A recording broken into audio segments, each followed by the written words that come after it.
Ito na, malapit na kami. Dalawa na lang to, sir. Sample script sa pag-invite. Sample Marami script yan eh. sa pag-invite. Luma na yung yung business. Open ka ba sa extra income? Alam na kagad yun. Networking yan. Di ba? Luma na yun eh. Sample script sa pag-invite.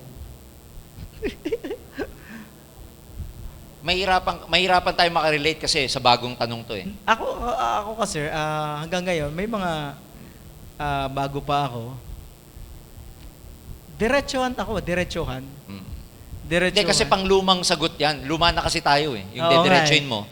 Kasi pag marunong ka na mag-defend nung networking, nung aim, pwede mo nang diretsuhin. So, advanced na eh. No? Parang sasabihin mo, bro, nasa aim ako. Narinig mo na ba yung networking aim global?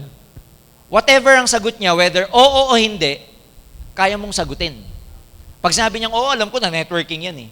Sasabihin ko sa kanya, bakit ano alam mo sa networking? Yan yung yung pyramid, di ba? Yung may ganyan, left, right, tapos ganyan. O tapos, yung ganun. Wala, yung meron kang upload tsaka download, di ba? Yan yun. So, I think, sir, pinaka-effective pa rin yung form. Form pa rin. Ifo-form mo pa rin Oo. siya. Yung family, Occupation, recreation, then message. message. So, ipapasok mo yung message pag na-form mo na yung tao. So, sino dito hindi nakakaalam ng form? So, lahat naman nakakaalam ng form, no? Hindi mo alam ang form? Tanong mo po sa upline mo. Hindi. Yung upline Ako, mo. masasagutin ko doon ng ganito. Paano mag-invite ng kaibigan mo na alam na nasa networking ka na? Alam na nasa AIM Global ka. O paano nyo imbitahin nyo? Yung alam na niya na nag-networking ka, alam niya na na-active ka, pero hindi mo ma-invite. Sige, yan na lang. Alam mo paano ko imbitahin yung ganon? Ganito. Ando script ko. Kaibigan ko Alam na nasa AIM Global ako, networking ako, or whatever. Sabi ko sa kanya, bro, pagbigyan mo na ako, tignan mo lang yung marketing plan namin. Invite naman kita. Ayoko nga niyan, networking yan, AIM Global. Bro, wala akong time talaga. Tsaka alam mo naman ako, negative ako sa ganyan eh. Kunwari ganun ang sagot niya. Sabihin ko sa kanya, sige na, pagbigyan mo lang ako. Pakita ko lang sa'yo. Kung ayaw mo, hindi na kita kukulitin. Sasabihin na naman niya, di, pero busy talaga ako, wala akong time. Eto, last na sasabihin. Di ba, Brad, magkaibigan naman tayo. Sabi niya, oo.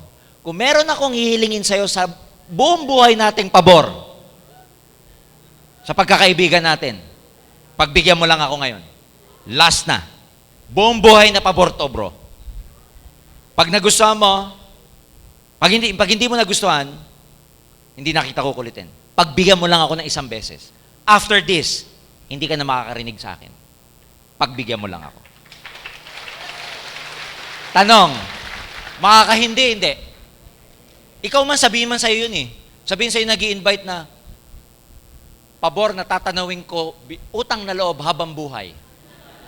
Pagbigyan mo lang ako. Pangalawang selling point doon, pag nakita mo, hindi na uli kita kukulitin.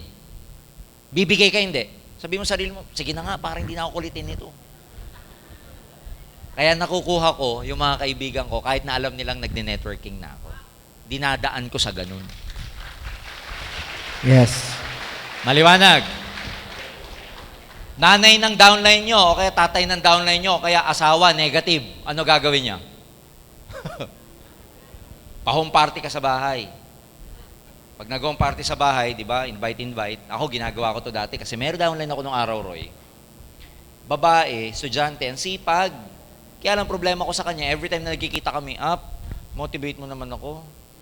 Nanay, tatay ko, napaka-negative. Pinahihinto na ako, hinto na ba ako upline? Siyempre, ikaw upline ka, no? Gagawin mo, ayaw mo mawala. Bomba ka. Buhay na naman siya. Grabe upline, grabe talaga. Tuloy ako. Tuloy ito upline. Patay kong patay ito upline. After 1 week, balik sa akin, bagsak na naman ang tuka. Upline mo. Pinalalayos na ako upline.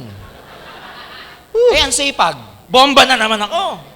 Lagi na lang kaming ganon. Sabi ko sa kanya, sige nga, pa-home party ka nga sa inyo.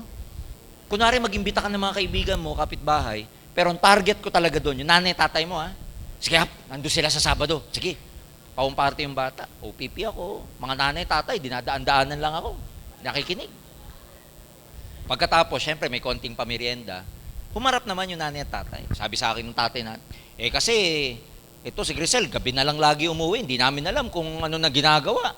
Tapos pagka Pagka uwi, hindi pa matutulog kung ano nung bilog-bilog yung ginagawa sa... Di ako, pinakikinggan ko lang. Wag ko kayo maglala kasi kahit hudis oras ng gabi umuwi, ako na po, I assure you na ako po ang kasama niyan at mga leaders ko. Kesa ho tumambay yung bata, yung ganun ko kinausap. Alam mo kung anong closing remark ko? Alam niyo po, tita, tito, yung anak niyo po napakasipag. Gustong-gusto ko pong tulungan kasi nakita ko po sa kanya yung determination. Pero alam niyo po kung may unang-unang tutulong dyan, hindi po ako. Kung may unang tutulong dyan, kayo po. Kasi hindi ko siya kaano-ano eh. Tapos ganun mukha ko.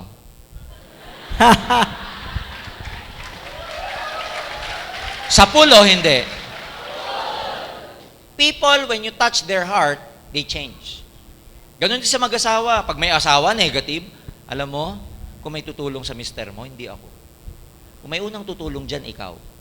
Kasi hindi ko siya kaano-ano, pero ikaw, asawa ka niya. Siguro may tutulong dyan, dapat ikaw. Alam mo, nagkakaroon sila ng realization. So, laging ganon. Laging ang closing nyo, alam nyo po, kung may tutulong dyan, hindi po dapat ako. Kayo po dapat. Kasi siya, hindi ko kaano-ano, pero kayo, kamag-anak nyo. Tapos yun. Script ko yan nung araw, and it never fails. It always works. Subukan nyo bukas. Anyway, siguro may additional pa ako dyan, sir. Third party approach minsan. Third party ang script. Sasabihin mo, bro, mayroon nag-offer sa akin business. Samahan mo ako. Mukhang maganda. Oh, pwede rin So, yun, isa no? yun. Oo. So, third party approach din yung CD, papapakita mo sa kanya dahil hindi ikaw nag-present. Kasi ang laging titin natin dito, sir, hindi siya marunong eh. Oo. Kaya kagamit siya ng technique or script kasi hindi siya marunong eh. Yun, yung pwedeng panoorin mo siya ng CD. O kaya, sabihin mo, samahan mo ka sa office, may pinapakita sa aking business, kailangan ko ng kasama. Pwede yun.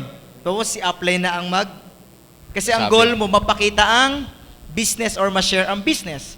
So, third party effective pa rin. Parang pagbebenta nung shampoo na Shampoo. pampahaba. Oo Yung nga. siyempre, katulad ko, panot na, di ba? Napapanot na.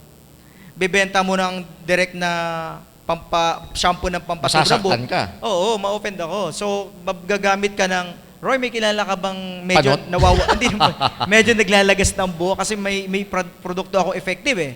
So, baka gusto, yung friend mo, baka pwede sa kanya to. Sasabihin ko, ako, pwede ako dyan. Oo nga, third party. So, third party, siguro effective ito. Until now kasi, nagagamit ko pa rin sa third party. Hanggang ngayon. Ganyan, sir. Ayan. It always work, yung mga ganyan. Katulad ko nung araw. Bro, may kilala ka bang gustong kumita ng 20,000? Additional, part-time? Kasi yung friend ko, negosyante. Naghahanap siya, nagpapahire sa akin, baka may kilala daw ako. Correct. Naisip kita, di ba marami kang kilala? Oo. Bro, part-time, 20,000, may kilala ka? Mm. Sasabihin nun, pwede ba ako dyan? Ako na lang. Tinan ko, pag-isipan ko. Pagka sinabi niyang pwede ba siya, alam mo sabihin ko, busy ka Brad, wag, iba na lang. Yo. Ikaw naman kunwari yung pakipot. Ayaw.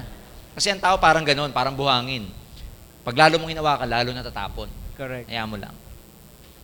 Third party. Third party. Third party. The best approach is third party. So, wag didiretsuhin. Gagamit ka ng iba. Okay. Alright?